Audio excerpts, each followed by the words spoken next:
जय हिंद दोस्तों, स्वागत है आप सभी का study with M SPP channel पर। दोस्तों ये वीडियो जो है ये सीरीज़ टॉप 30 की सीरीज़ है। ठीक है। इससे पहले 12 वीडियोस अपलोडेड हैं, वो 12 टेस्ट हैं। ठीक है। उसमें शुरुआती उसमें टॉप 20 करवाया था मैंने, लेकिन अभी टॉप 30 चल रही है। ठीक है। तो उसको भी देख लीजिएगा आप, उसकी प्लेलिस्ट बनी हुई है, उसका लिंक भी दिया हुआ है डिस्क्रिप्शन बॉक्स में, उसको देख लीजिएगा। बहुत महत्वपूर्ण महत्वपूर्ण प्रश्न करवाए हैं। जीएस के लिए रामबाण है ये। ठीक है, रामबाण है ये जीएस के लिए। जीएस कहीं भी पूछा जाए, किसी भी परीक्षा में, चाहे वो पीसीएस की हो, आरओ हो, यूपी ट्रिपल एस सी हो, कोई सी भी परीक्षा हो, किसी भी स्टेट का एग्ज़ाम हो, जीएस के लिए रामबाण है ये। इसी तरीके के प्रश्न दिए जाते हैं, पूछे जाते हैं, लगातार पूछे भी गए हैं। ठीक है। तो आप इस वीडियो को लाइक कीजिएगा, शेयर कीजिएगा दोस्तों के बीच में, और चैनल पर नए हैं तो चैनल को सब्सक्राइब करके बेल आइकन जरूर प्रेस कर लीजिएगा, ताकि वीडियो का नोटिफिकेशन आपको मिलता रहे। ठीक है। और इसकी पीडीएफ वगैरह के लिए आप टेलीग्राम चैनल की लिंक दी हुई है, उसको ज्वाइन कर लीजिएगा, वहाँ पर मैं इसको शेयर कर देता हूँ। ठीक है। तो आगे बढ़ते हैं। पिछले वाले वीडियोस ज़रूर देख लीजिएगा आप, उसके उसी के कंटिन्यूएशन में है, तो आपको बहुत अच्छे तरीके से समझ में आएगा, और अच्छा आपको एक क्वेश्चन बैंक तैयार होगा आपका। ठीक है। अगर इस तरीके की तैयारी आप करना चाहते हैं, अपना सेल्फ इवेल्युएशन करना चाहते हैं, तो एक आर ओ की एक टेस्ट सीरीज़ है। ठीक है, 199 रुपीज़ में है, जिसमें कि आपको 20 टेस्ट मिलेंगे। ठीक है, जिसमें 10 आपका जीएस का होगा, फुल लेंथ टेस्ट, जिसमें करंट अफेयर्स वगैरह भी होंगे, और आपका 10 जो है वो जनरल हिंदी का मिलेगा। ठीक है। तो ये आप लेकर के टेस्ट सीरीज लेकर के आप अपना सेल्फ इवेल्युएशन कर सकते हैं। ठीक है। इसके लिए आप 8587 812176 इस नंबर पे आप व्हाट्सअप कीजिएगा, ओनली व्हाट्सअप। ठीक है, मैसेज।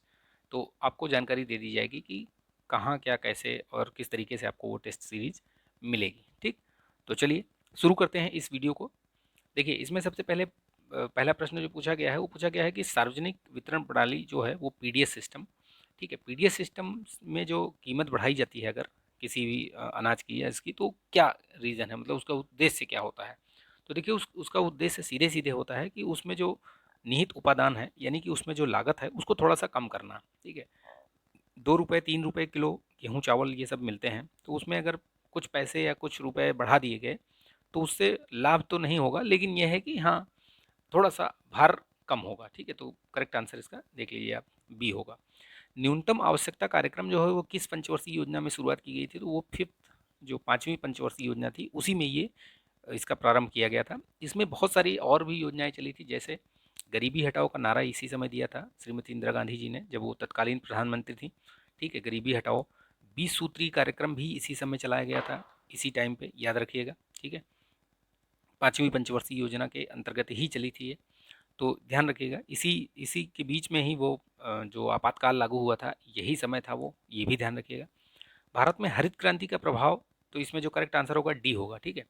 भारत में हरित क्रांति का प्रभाव किस फसल पर सर्वाधिक देखने को पड़ा। देखिए, सबसे पहले जब हरित क्रांति शुरू हुई, तो एरा उसका कौन सा था, 70 का दशक चल रहा था। ठीक है, 70 का दशक का मतलब होता है कि 1960 से लेकर के और 1970 के बीच वाला जो समय है, वो उसको बोलते हैं 70 का दशक। ठीक। ऐसे ही दशक का मतलब ये होता है कि वो वाला दशक चल रहा है, 70 वाला दशक चल रहा है। ठीक है, जहाँ 70 तक पहुँचेंगे हम। 80 का दशक होगा तो 70 से लेकर 80 तक के बीच वाला समय, तो इसलिए मैं बोल रहा हूँ कि 70 का दशक है। बेसिकली उसमें 1965 66 के बीच में ये कार्यक्रम शुरू हुआ था ये। ठीक है, तो वो याद रखिएगा। और सबसे पहले जो है वो गेहूं की फसल जो है वो हाई ईल्ड जो सीड्स थे, उनकी शुरुआत की गई थी उन्हीं से। ठीक है, उर्वरक और ये जो आपका पानी वगैरह की उपलब्धता, ये सब। और प्रभावी कहाँ पर हुआ, मतलब इसको लागू कहाँ पे किया गया था, तो ये देखिए, पंजाब, हरियाणा और पश्चिमी उत्तर प्रदेश। ठीक है, इन क्षेत्रों में ये लागू किया गया था सर्वप्रथम, क्योंकि यहाँ पे जो सुविधाएं चाहिए थी, जो आवश्यकता चाहिए थी, उस वो सारी चीज़ें यहाँ पे मिल रही थी। ठीक है, जैसे बड़ी जोत और ये पानी की सुविधा, ये सारी चीज़ें। ठीक है, तो ये याद रखिएगा। हाँ, एक चीज़, दो चीज़ और है, दो बहुत बार प्रश्न पूछा गया है। हरित क्रांति के जो भारत में जो जनक माना जाता है इनको, तो उनको डॉक्टर एस स्वामीनाथन को माना जाता है। याद रखिएगा नाम, एस स्वामीनाथन को। और जो वैसे अगर पूछा जाए कि विश्व में हरित क्रांति के जनक कौन है, तो ये नॉर्मन बोरलॉग, याद रखिएगा। कौन? Norman, Norman Borlaug. ठीक, बोरलॉग। तो इनका नाम याद रखिएगा। इनको नोबल का शांति पुरस्कार भी दिया जा चुका है, तो इस पर भी प्रश्न पूछा गया है यूपीपीसीएस में, ये भी ध्यान रखिएगा, ठीक। और शांति के लिए मिला था इनको पुरस्कार, कृषि देख के कृषि मत लगा दीजिएगा। एकीकृत ग्रामीण विकास कार्यक्रम जो है वो आईआरडीपी, ठीक है, उसकी शुरुआत कब हुई थी? 2 अक्टूबर 1980 में हुई थी। जो छठवीं पंचवर्षीय योजना चली थी 1980 से लेकर के 1985 के बीच में, उसी के बीच में ये शुरुआत हुई थी इसकी। इसी के बीच में आपकी नाबार्ड की भी स्थापना हुई थी शिवरामन समिति के आज सिफारिशों पर। तो वो नेक्स्ट क्वेश्चन उसी पर आधारित है, देखिए शिवरामन समिति जो है वो नाबार्ड की स्थापना, ठीक है। नाबार्ड बेसिकली जो आपके ग्रामीण क्षेत्रों में जो कृषि से संबंधित संबंधित जो लोन वगैरह इन सब चीज़ों की वो करता है, ठीक है, वित्तीय सहायता प्रदान करता है, ठीक। भारत में भविष्य निधि क्या है? तो ये संविदा रहित आधारित बचत है ये। मीरा सेठ समिति का संबंध किससे है? तो मीरा सेठ समिति का संबंध जो है वो हथकरघा से है, ठीक है, याद रखिएगा ये किससे है? हथकरघा समिति से है। पीली क्रांति का संबंध किससे है? तो पीली क्रांति का संबंध तिलहन उत्पादन से है। और मत्स्य उत्पादन ये जो है नीली क्रांति कहलाती है। दुग्ध उत्पादन ये ऑपरेशन फ्लड के नाम से जाना जाता है। वर्गीज कुरियन इसके जनक माने जाते हैं, ठीक है, वर्गीज कुरियन का बहुत बड़ा योगदान रहा है, तो ये चीज़ याद रखिएगा। राष्ट्रीय आय क्या है? तो ये साधन लागत पर निवल जो नेट नेशनल प्रोडक्ट है उसी को राष्ट्रीय आय कहते हैं। भारत में आर्थिक, उस पर मैंने एक वीडियो बनाया है इकोनॉमिक्स से, ठीक है, उसको आप देख लीजिएगा। उसमें जीडीपी, एनएनपी, एनएनपी ये सारी चीज़ें मैंने उसमें क्लियर की हैं, ठीक है, उसकी लिंक भी दे दूंगा मैं उसको, ठीक, तो देख लीजिएगा आप। भारत में आर्थिक उदारीकरण की शुरुआत कब हुई थी? तो आर्थिक उदारीकरण का शुरुआत हुई थी जो औद्योगिक लाइसेंस नीति में वास्तविक बदलाव के साथ, यानी जो एलपीजी का सुधार हुआ था, तो उसमें ये उदारीकरण क्या हुआ? वो लिबरलाइजेशन जो है वो, ठीक है, लिबरलाइजेशन, प्राइवेटाइजेशन और ग्लोबलाइजेशन। तो ग्लोबलाइजेशन अलग चीज़ हो गई, लिबरलाइजेशन अलग हो गया। तो उदारीकरण का मतलब यही हुआ कि औद्योगिक लाइसेंस की नीति में वास्तविक बदलाव के साथ प्रारंभ हुआ था, ठीक। किसी देश की आर्थिक वृद्धि की सर्वाधिक माप क्या होती है? तो जो एनएनपी होती है ना, एनएनपी बेसिकली होती है वो, एनएनपी नहीं, प्रति व्यक्ति आय, per capita income, per capita income जो होती है वो आर्थिक समृद्धि की मतलब वो माप होती है, याद रखिएगा। किस अर्थशास्त्री ने भारत में सबसे पहले वैज्ञानिक दृष्टि से राष्ट्रीय आय की गणना की थी?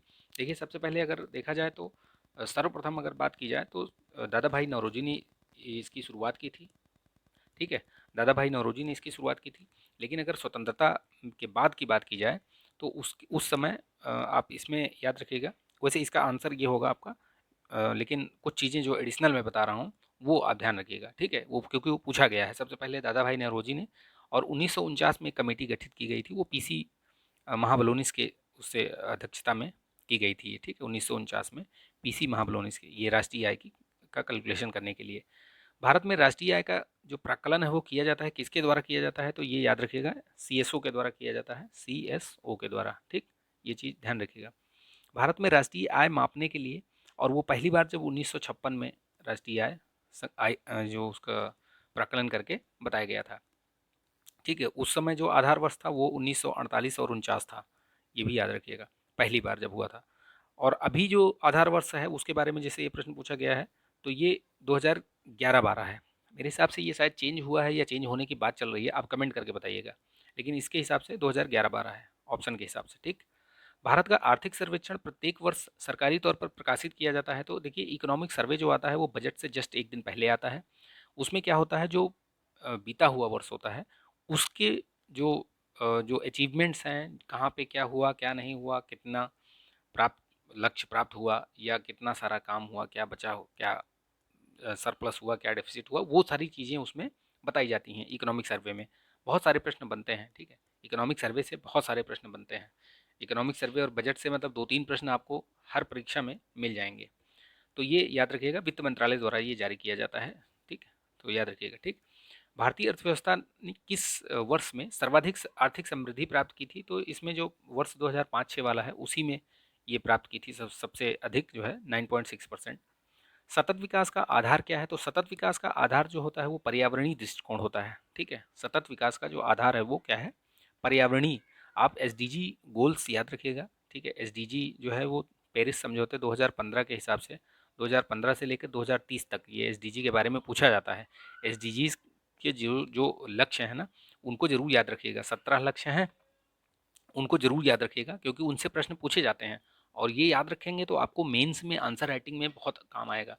कोई ऐसा प्रश्न आता है जहाँ पर अगर आप इसको कोट करते हैं तो आपका प्लस 0.5 नंबर जो है वो बढ़ जाता है, एडिशनल मिलता है आपको, कि या आपको पता है इस चीज़ के बारे में, ठीक है। तो ये चीज़ आप याद रखिएगा।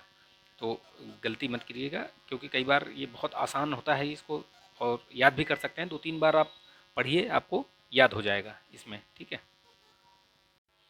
नेक्स्ट क्वेश्चन देखिए, इसमें पूछ रहा है कि मानव पूंजी में बढ़ता हुआ विनियोग अग्रसारित करता है, तो क्या अग्रसारित करता है भाई? उसमें उत्पादकता में वृद्धि होगी, संसाधनों का समुचित प्रयोग होगा, कुशलता में विकास, ये सब होगा, उपरोक्त सभी, ठीक है। इसका जो करेक्ट आंसर होगा, भारतीय समृद्धि के लिए आवश्यक है, क्या आवश्यक है?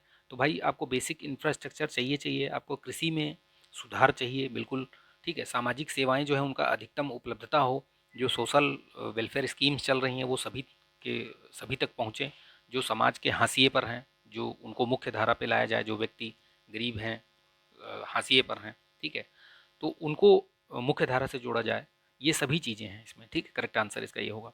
निम्नलिखित में से किस आर्थिक सर्वेक्षण में पहली बार धारणीय विकास और जलवायु परिवर्तन का नवीनतम अध्याय जोड़ा गया था? तो ये जो 2011-12 वाला था, इसमें ये जोड़ा गया था, याद रखिएगा, ये बहुत महत्वपूर्ण है, पूछा गया है ये प्रश्न। भारत में सर्वाधिक क्षेत्रफल किस जोत का है? तो देखिए सीमांत जोत सबसे अधिक है, अगर देखा जाए तो लगभग 70% के अराउंड जो है वो सीमांत जोत वाले किसान हैं। तो याद रखिएगा, ये 1 हेक्टेयर तक के जो जोत हैं उनको सीमांत बोला जाता है, तो याद रखिएगा, ठीक है।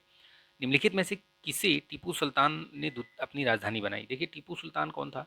टीपू सुल्तान ये बेसिकली हैदर अली, जो कि मैसूर के वो थे, कह सकते हैं कि वहाँ के राजा थे, ठीक है, वहाँ के शासक थे, उनके ये पुत्र थे, ठीक है, टीपू सुल्तान। और ये गद्दी पर कब बैठे? ये द्वितीय आंग्ल मैसूर युद्ध हुआ था, उस समय हैदर अली की मृत्यु हो गई, और वहीं पर ये अपना राज्याभिषेक करवाया और शासक बना, ठीक है। तो और इसने अपनी राजधानी क्या बनाई? श्रीरंगपट्टनम, तो याद रखिएगा, ठीक है। भारतीय राष्ट्रीय कांग्रेस की प्रथम महिला अध्यक्ष, देखिए इसका बहुत महत्वपूर्ण ये प्रश्न है, ये आगे भी पूछा जा सकता है, पहले भी पूछा गया है। पहली जो महिला अध्यक्ष थी वो थी श्रीमती एनी बेसेंट, और ये कब बनी थी इनका वो भी याद रखिएगा, ईयर याद रखिएगा, ये 1917 में बनी थी। अब 3 बार बनी थी, मैं ये बताता हूँ आपको, एक्स्ट्रा चीज़, एक्स्ट्रा इन्फॉर्मेशन लिख लीजिएगा, अगर याद नहीं है तो लिख लीजिएगा, लिख कर याद कर लीजिएगा। 3 बार महिलाएं बनी थी। पहला जो है 1917 में प्रथम महिला ये थी, एनी बेसेंट, जो कि ये विदेशी थी। तो प्रथम भारतीय महिला कौन बनी थी? तो प्रथम भारतीय महिला बनी थी 1925 में, कौन बनी थी? सरोजनी नायडू बनी थी, ठीक है। इनका नाम याद रखिएगा, सेकंड, ठीक है, महिला के रूप में सेकंड, लेकिन अगर भारतीय महिला बोला जाए तो प्रथम भारतीय महिला यही थी, ठीक है। उसके बाद प्लस ये 8 प्लस करते जाइए इसमें, तो 1933 में कौन बना था? तो श्रीमती एन सेन बनी थी, ठीक है, एन सेन गुप्ता, उनका नाम याद रखिएगा, ठीक है। नलिनी सेन गुप्ता, उनका नाम याद रखिएगा, तो तीसरी वो बनी थी। तो इस तरीके से जब प्रश्नों को आप हल करेंगे, नोट्स बनाएंगे, तो आपको आपका एक अच्छा क्वेश्चन बैंक तैयार होगा, ठीक है। चलिए नेक्स्ट देखते हैं। इसमें ये बहुत सारी चीज़ें मैंने बता दी, ठीक है, इनका वो भी याद रखिएगा, प्लेस कहाँ पर ये कांग्रेस के अधिवेशन कहाँ पर हुए थे? तो जो 1917 में हुआ था वो कलकत्ता में हुआ था, ठीक है। दूसरा जो हुआ था 1925 में वो कानपुर में हुआ था, वो भी याद रखिएगा, जो 1925 की बात कर रहा हूँ।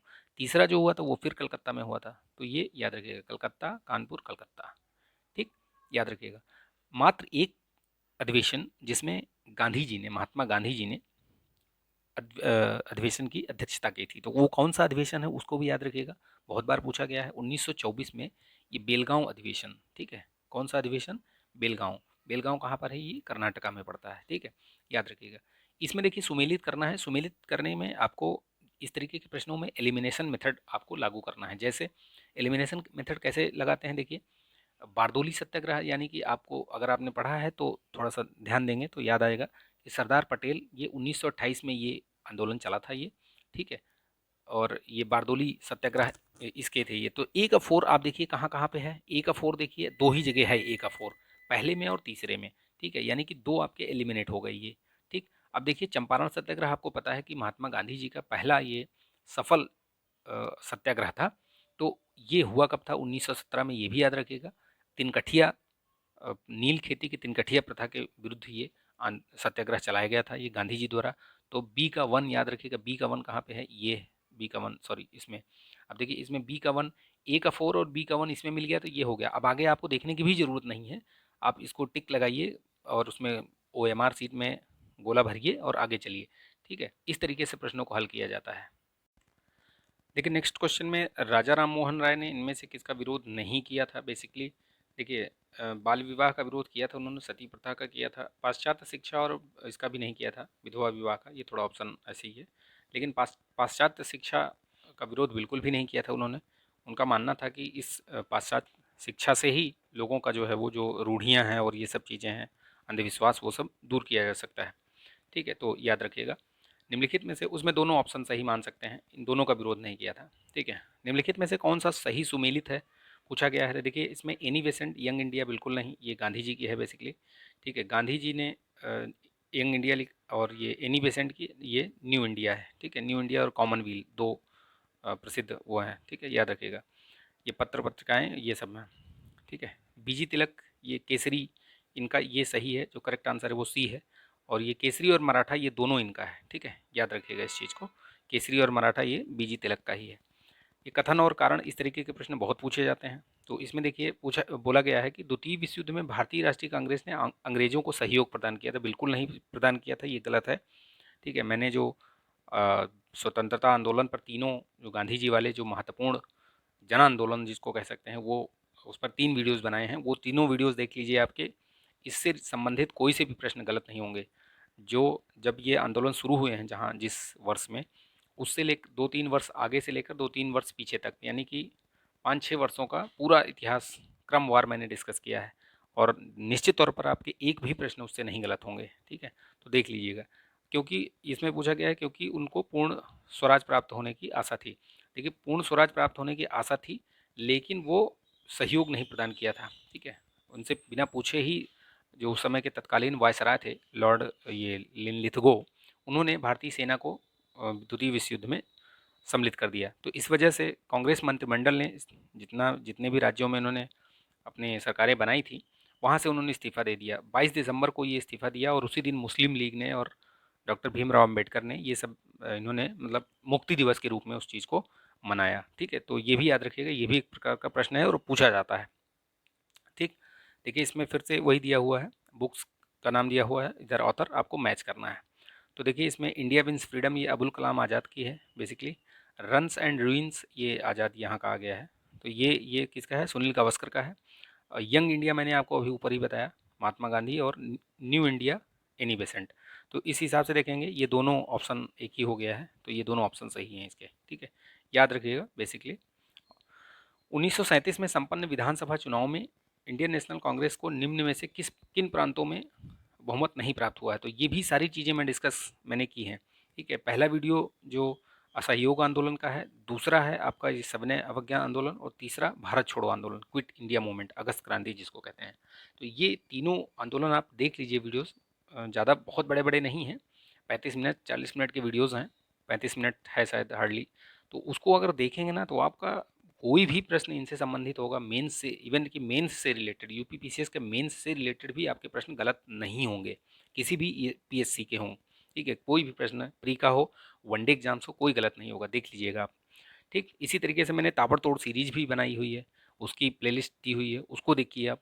ताबड़तोड़ सीरीज से मोस्ट प्रोडक्टिव जो टॉपिक्स हैं वहाँ से मैंने टॉपिक उठाए हैं और प्रश्नों को डिस्कस किया है। ठीक है, तो इसमें देखिए पूछा गया है तो कौन से प्रांत में नहीं मिला था पूर्ण बहुमत। तो पंजाब में नहीं मिला था, बेसिकली 3 प्रांत थे, पंजाब, सिंध और आपका बंगाल। ठीक है, यहाँ पे नहीं मिले थे इनको, यहाँ पे मुस्लिम लीग का प्रभाव अधिक था, तो मुस्लिम लीग यहाँ पे बहुमत में थी। ठीक, तो ये याद रखिएगा। बाकी ये बिहार, मध्य प्रांत, मद्रास और आपका ये संयुक्त प्रांत, ठीक है, इन सब जगहों पर आपको, बम्बई में भी इवन की, तो यहाँ पे पूर्ण बहुमत मिला था। रैयतवाड़ी प्रथा किसके द्वारा प्रारंभ की गई थी, ये ध्यान रखिएगा। देखिए मैंने पूरा ये जो 3 राजस्व व्यवस्था इनकी थी, अंग्रेजों द्वारा लागू की गई थी। पहला जो जमींदारी व्यवस्था, या जिसको इस्तमरारी व्यवस्था भी कहते हैं, स्थायी बंदोबस्त, ठीक है, वो, उसके बारे में भी मैंने बहुत अच्छी तरीके से डिस्कस किया है। ठीक है, फिर रैयतवाड़ी के बारे में भी मैंने बताया है और महलवाड़ी के बारे में भी बताया है, ये तीनों के बारे में जानकारी दी है। पिछला वाला वीडियो देखेंगे तो मैं बहुत अच्छी तरीके से पूरा डिस्कस किया हुआ है, कोई भी प्रश्न उससे गलत ही हो ही नहीं सकता आपका। तो अगर उसको देखा है आपने तो ये बहुत आसानी से कर सकते हैं इसको, अगर नहीं देखा है तो देख लीजिए उसको, ठीक है। तो ये टॉप 30 क्वेश्चन आपके ख़त्म होते हैं यहाँ पे। लेकिन जो व्याख्या के साथ मैंने आपको फैक्ट्स बताए हैं उनको भी नोट करिएगा, याद रखिएगा, ठीक है। वीडियो को एक दो बार देखेंगे तो आपको ये बहुत अच्छी तरीके से क्लियर हो जाएगा। देखिए पढ़िए चाहे जितना, लेकिन प्रैक्टिस ज़रूर कीजिए, ठीक है। तो वो चीज़ ध्यान रखिएगा, ठीक है। तो चलिए, आप इस वीडियो को, अगर आपको पसंद आया हो, ये जानकारी भी अच्छी लगी हो, वीडियो पसंद आया हो, तो आप इसको लाइक कीजिएगा, शेयर कर दीजिएगा और सब्सक्राइब कर लीजिएगा। चैनल पर नए हैं तो बेल आइकन ज़रूर प्रेस कर लीजिएगा, ठीक। चलिए, अगर इसकी पीडीएफ चाहिए तो मैं इसको शेयर कर दूंगा। ये पीडीएफ, इसका टेलीग्राम चैनल का लिंक डिस्क्रिप्शन बॉक्स में भी है, और यहाँ भी आप इसे ज्वाइन करके वहाँ से प्राप्त कर सकते हैं इसकी पीडीएफ, ठीक। तो चलिए मिलेंगे नेक्स्ट वीडियो में, तब तक के लिए अपना ध्यान रखिए, स्वस्थ रहिए, मस्त रहिए, बिंदास रहिए। जय हिंद।